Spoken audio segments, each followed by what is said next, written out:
Assalamualaikum warahmatullahi wabarakatuh. Perkenalkan, saya Fitriana Nurul Latifah Purwosentosa dengan NIM 042124153003 untuk memenuhi tugas akhir semester mata kuliah Filsafat Ilmu. Saya akan mempresentasikan bab tentang Designing Whistleblowing Policy and Regulation for High Contact Culture, a case study in Indonesia.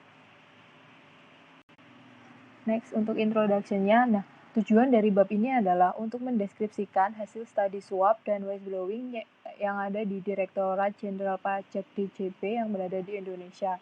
Nah, penyuapan yang dimaksud dalam bab ini adalah memberi atau menjanjikan suatu bantuan atau imbalan kepada pegawai pajak sebagai orang pribadi atau kelompok untuk mempengaruhi mereka agar dapat bertindak demi keuntungan pemberi, seperti halnya dengan mengurangi kewajiban perpajakan atau dapat mempercepat pelayanan yang ada di kantor pajak dan keburukannya terjadi di kantor pajak. Nah, whistleblowing ini didefinisikan sebagai pengungkapan oleh anggota organisasi yang praktik ilegal, tidak bermoral atau tidak sah di bawah kendali majikan mereka kepada orang atau organisasi yang mungkin dapat melakukan tindakan.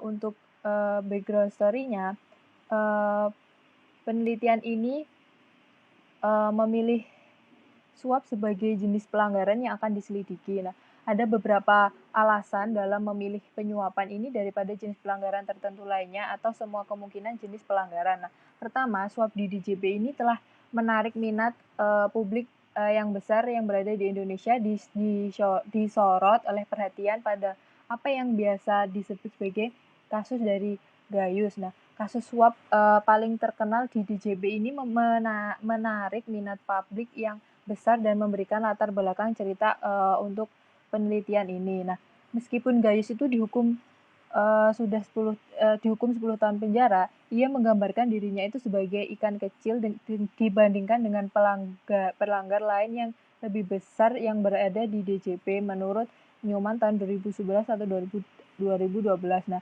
menguatkan pernyataannya, analisis terkait ini menunjukkan bahwa mafia pajak yang signifikan ini beroperasi di dalam organisasi. Nah, selain itu, seperti yang ditunjukkan oleh survei oleh organisasi non-pemerintah Welfare Initiative for Better Society dikutip dalam Pramudata tahun 2012, Indonesia ini akan kehilangan sekitar 50% atau sekitar 521 triliun dari pendapatan pajaknya sebagai akibatnya. Nah, pelanggaran di Departemen DJP ini memanfaatkan penyimpangan dalam peraturan perpajakan, bekerja sama dengan wajib pajak dan pejabat pajak yang tidak resmi. Yang selanjutnya ada definition of bribery and scope. Nah, penyuapan ini umumnya ditentukan dan diterima secara luas sebagai salah satu bentuk korupsi. Meskipun kata-kata penyuapan dan korupsi dengan jelas merujuk pada transfer sumber daya yang dalam arti tertentu itu sangat buruk, banyak organisasi itu masih merasa sulit untuk mengidentifikasi dan menjelaskan penyuapan dan korupsi, terutama untuk membawa istilah tersebut dari pengertian umum. Nah, suap ini diartikan sebagai memberikan atau menjanjikan sesuatu kepada pegawai negeri atau penyelenggara negara agar pegawai negeri atau penyelenggara negara tersebut itu dapat melakukan sesuatu atau tidak melakukan sesuatu dalam pangkatnya, tetapi dapat dinilai dapat melanggar kewajibannya. Yang selanjutnya ada the weakness of exciting law. Nah, isu lain yang memperkuat keprihatinan atas suap dan pelanggaran terkait oleh pejabat DJP ini adalah kelemahan undang-undang pelaporan pelanggaran yang ada di Indonesia ini tidak ada. Nah, baik dalam kecukupan prinsip dan ketentuan maupun dalam implementasinya menurut Suyatno tahun 2015, dibandingkan dengan prinsip-prinsip internasional yang diterima, undang-undang whistleblowing yang ada di Indonesia ini menunjukkan keterbatasan utama dalam saluran pelaporan eksternal kepada pihak ketiga, anonimitas, kerahasiaan, prosedur pengungkapan internal, pemulihan transparansi menurut Wolfe tahun 2014. Nah, selain itu, lembaga perlindungan saksi atau korban ini dilaporkan kekurangan dana, tidak efektif, terbatas cakupan geografis, kurang mendukung kurang mendukung teknologi dan keterampilan sumber daya manusia, dan pengangkatannya tidak terlepas dari keterlibatan politik. Nah, sebagaimana yang dicatat dalam bab ini, perbedaan perspektif aparat penegak hukum mengenai perlindungan saksi dan korban ini dapat mengakibatkan kurangnya koordinasi dan menimbulkan konflik antara pihak yang terkait. Yang selanjutnya, konseptual framework-nya. Framework-nya ini diidentifikasi didasarkan pada 3 konstruksi inti dari apa yang dikenal sebagai teori perilaku terencana (PBT), yaitu ada yang pertama ada attitude, subjective norm, dan perceived behavioral contour menurut Aitken tahun 2005. Nah, kegunaan PBT ini telah dibuktikan adalah dengan beberapa penelitian lintas negara seperti yang ada di Malaysia, Korea Selatan, dan Afrika Selatan. Nah, dengan menggunakan teori tersebut, itu dapat diuji secara luas dan memiliki validitas umum sebagai teori umum tentang whistleblowing. Nah, selain itu, kesulitan muncul ketika upaya ini dilakukan untuk menyelidiki perilaku whistleblowing yang sebenarnya, bahkan tidak mungkin untuk secara langsung mengakses acara whistleblowing yang sebenarnya, karena ini adalah masalah yang sensitif. Nah, PBT ini juga didasarkan pada asumsi bahwa niat individu untuk melakukan perilaku tertentu tergantung pada keyakinan mereka dan pada informasi yang tersedia menurut Aitken tahun 2005. Nah, teori tersebut ini telah memberikan prediksi yang baik tentang niat dan perilaku niat untuk menggunakan ganja yang merupakan masalah yang sensitif. Dengan demikian, konsep ini bisa dibilang juga berguna dalam memprediksi dengan akurat beberapa perilaku berisiko tinggi lainnya.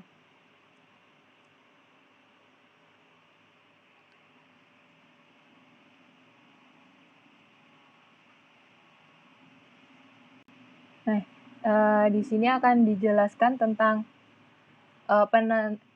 dari attitude. Nah, attitude ini sendiri adalah penentu pertama dari niat itu adalah sikap. Ini mengacu pada respon individu secara suka atau tidak suka terhadap objek, orang, entitas, peristiwa, atau perilaku tertentu menurut Aitken tahun 2005. Nah, ini berasal dari keyakinan yang menonjol tentang konsekuensi dari perilaku dan evaluasi subjektif dari konsekuensi tersebut menurut Park and Blankenship tahun 2019.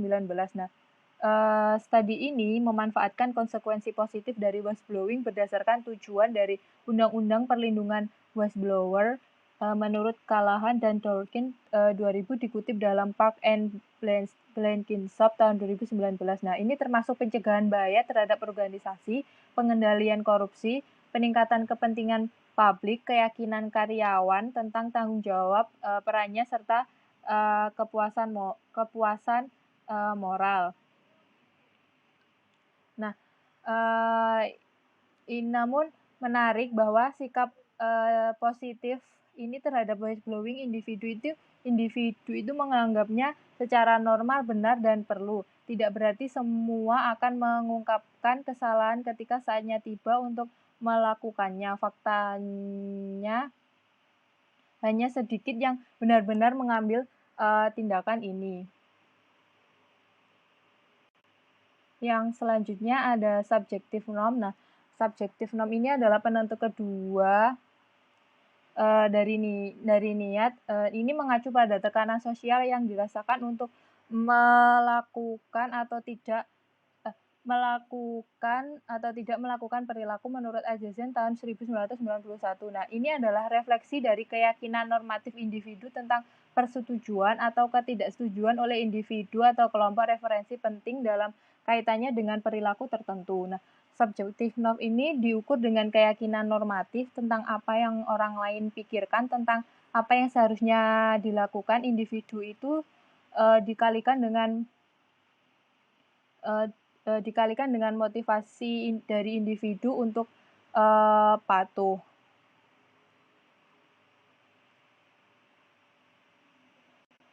Yang selanjutnya ada perceived behavioral control. Nah, penentu ketiga dari niat ini adalah perceived behavioral control yang ini didefinisikan sebagai kemudahan atau kesulitan yang dirasakan dalam berperilaku yang tergantung pada efikasi dari individu dan persepsi faktor lingkungan yang lebih luas yang mendorong atau menghambat kinerja menurut Foy tahun 2007. Nah, determinan ketiga ini muncul karena keterbatasan yang dicatat dalam attitude dan subjective norm ini sebagai prediktor niat dari individu. Nah, berdasarkan teori harapan, dorongan individu pada kesalahan dalam institusi dipandang sebagai fungsi dari harapan keberhasilan potensial. Nah, menurut Brown tahun 2008 dan tinjauan literatur Biden tahun 2014 yang dimana keduanya ini mengungkapkan bahwa dua alasan utama individu yang akan melaporkan pelanggaran adalah mereka harus memberikan jaminan bahwa pelapor ini akan dilindungi dari pembalasan apapun dan mereka juga harus mendapatkan jaminan bahwa pengungkapan akan diselidiki dengan serius. Yang selanjutnya ada metodologinya. Nah,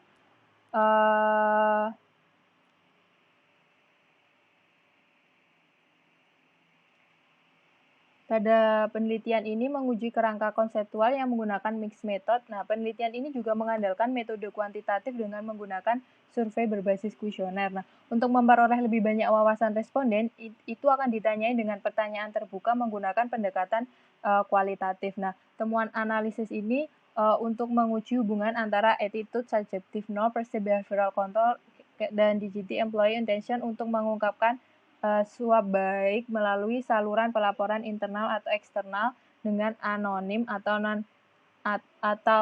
tidak melaporkan. Nah, data ini dikumpulkan dari pegawai DJB yang ada di Indonesia antara bulan Januari sampai dengan April tahun 2016. Nah, kombinasi hard copy dan survei berbasis web ini digunakan untuk mengumpulkan informasi utama. Nah, dalam metode ini, responden itu diminta untuk menentukan setuju atau tidak setujunya mereka dengan pernyataan tertentu dengan menggunakan skala Likert 5 poin. Nah, data ini akan dianalisis menggunakan program Statistic Analysis of Moment Structure atau AMOS itu untuk pertanyaan kualitatif karena ini mampu melakukan konfirmasi yaitu pengujian hipotesis pada beberapa variabel atau hubungan multivariat atau titik estimasi dan efek tidak langsung yang interval.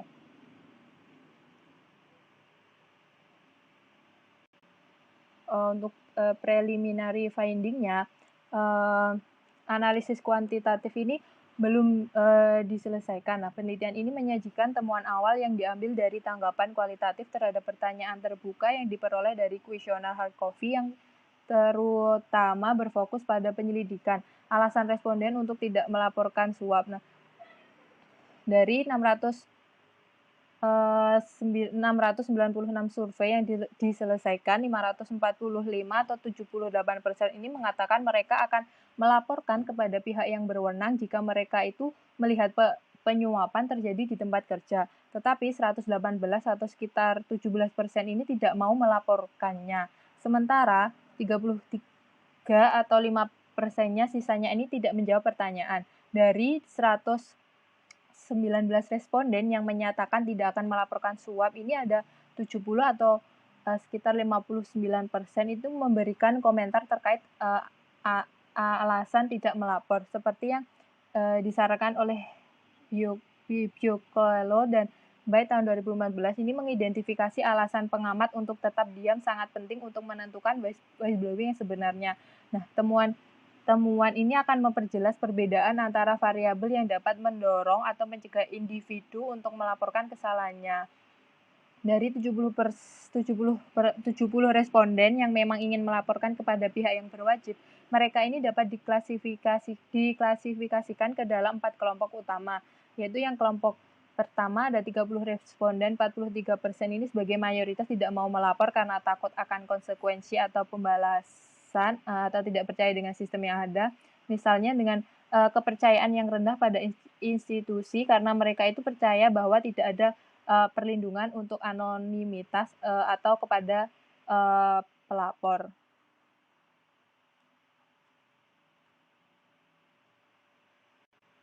Untuk conclusion-nya, penelitian ini menemukan bahwa orang Indonesia ini cenderung ke arah jarak kekuasaan yang tinggi dan budaya kolektivis, dan mayoritas karyawan ini mengharapkan atasan dan rekan kerja itu untuk menjaga mereka sebagai imbalan atas penghargaan atau kepatuhan dan dukungan. Oleh karena itu, dalam hal whistleblowing, pimpinan Direktorat Jenderal Pajak atau DJP ini harus mengedepankan norma perilaku etis dengan menjadi role model. Norma-norma ini akan mencakup atau mendorong dan mendukung karyawan untuk tetap melaporkan segala jenis penyuapan jika hal ini terjadi. Selain itu, karena mayoritas responden menilai bukti sebagai salah satu faktor terpenting untuk melaporkan suap, transparansi dalam pekerjaan itu dapat meningkatkan akuntabilitas dan dokumen tertulis yang diperlukan. Jika norma sosial transparansi dapat diterapkan, individu dapat jauh lebih objektif dan efektif dalam mengawasi satu sama lain. Kurangnya transparansi ini dapat juga memperburuk masalah yang terkait korupsi yang terjadi di perusahaan tersebut. Untuk reflektif esainya, saya mengambil kasus dari PT Pertamina. Nah, PT Pertamina ini telah membangun dan menerapkan whistleblowing system sejak tahun 2008 sebagai bagian pelaksanaan Pertamina Clean yang ditujukan untuk membangun atau menciptakan etika bisnis yang baik di lingkungan Pertamina. Corporate Secretary Pertamina ini juga mengungkapkan bahwa penerapan whistleblowing system ini juga merupakan salah satu upaya dalam meningkatkan kepercayaan publik melalui peningkatan transparansi dan akuntabilitas informasi atau prinsip-prinsip good corporate governance. Pernyataan lebih lanjut ini menyatakan bahwa dalam iklim perdagangan bebas saat ini, aspek kepercayaan sangatlah penting bagi perjalanannya proses bisnis suatu perusahaan. Nah, PT Pertamina ini juga memberikan jaminan kepada yang melaporkan atau akan menuliskan anonim pada kasus tersebut. Nah, ini sesuai dengan teori dari Perceived Behavioral Control. Nah, ini yang dimana menurut Brown tahun 2008 dan tinjauan literatur Bowden 2014 yang dimana keduanya yang mengungkapkan bahwa dua alasan utama individu yang akan melaporkan pelanggaran ini, mereka akan mendapatkan jaminan bahwa pelapor tersebut itu akan dilindungi dari pembahasan apapun, dan mereka yang melaporkan itu akan mendapatkan jaminan bahwa pengungkapan itu akan diselidiki dengan serius. Sekian presentasi dari saya. Apabila ada kurangnya saya mohon maaf. Wassalamualaikum warahmatullahi wabarakatuh.